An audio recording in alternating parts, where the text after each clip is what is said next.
Shabbat Shalom. This week's Parashat Vayera, has the most incredible discussion that takes place within it.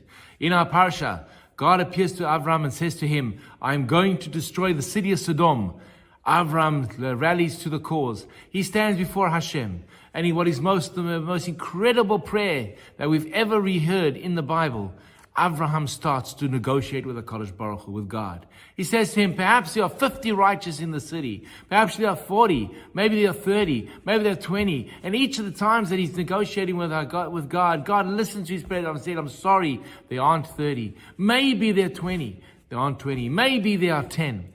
Avraham is able to, he feels he has to fight for the people of Sodom. And we know that the people of Sodom, V'ra'im v'chataim, were the most wicked people that were out there. But this did not stop Avraham. He says how can the judge of the world not perform the act of justice? There must be a way, there must be some redeeming character trait to the people of Sodom.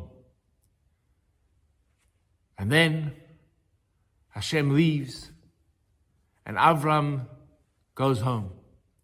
And the next morning, Avram wakes up, and he goes to the place where he had stood before, and he looks out over the valley, and he sees the smoke rising. The city of Sodom had been consumed, was destroyed, as God had said. Avraham had failed. But did he fail?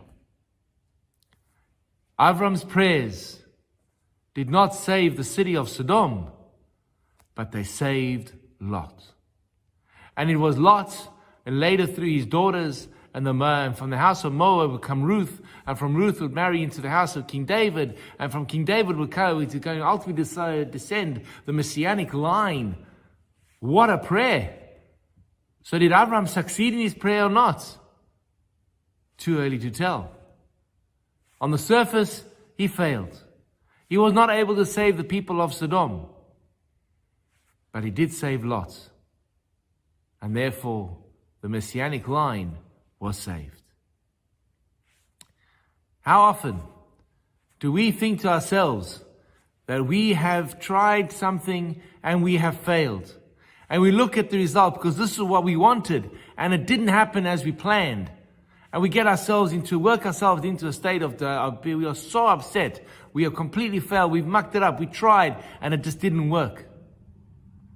But can you be sure that it never worked? We ask God all the time for what we need. Well, we want this. We want that. I need this. I need that. And HaKadosh Baruch Hu gives us the answer. There are times we will get the yes.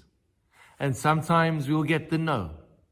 And sometimes HaKadosh Baruch Hu will say to us, you know what? You're aiming way too low. You could achieve far more. They tell a story about a poor man who saves the king. And when he comes to the king, and the king wants to reward him, the king says, I'll give you whatever you want. And the poor man says, I would love a nice hot cup of soup and a bagel. You could have had everything. Anything. Hot soup and a bagel? Really? Sometimes the answer is no, because we could get so much more. And sometimes the answer is no, and we may think that we have failed, but we have succeeded in ways that which are still too early to work out.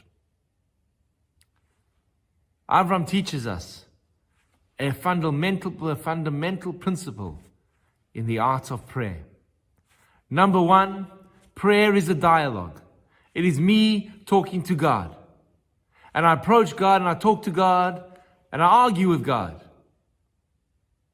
But point number two is even more important.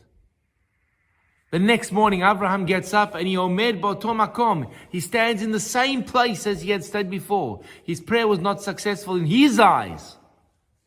But that does not stop him from praying to God and in the same spot.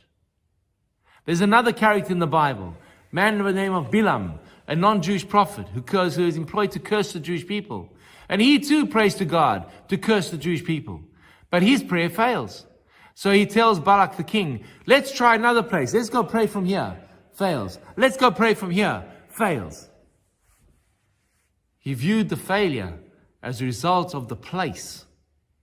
It wasn't the place. The answer, the prayer will always be heard. Sometimes the answer will be yes, and sometimes the answer will be no, and sometimes it's just too early to tell. And what we're actually praying for may be A, but what Hashem is giving us is B. Shabbat Shalom.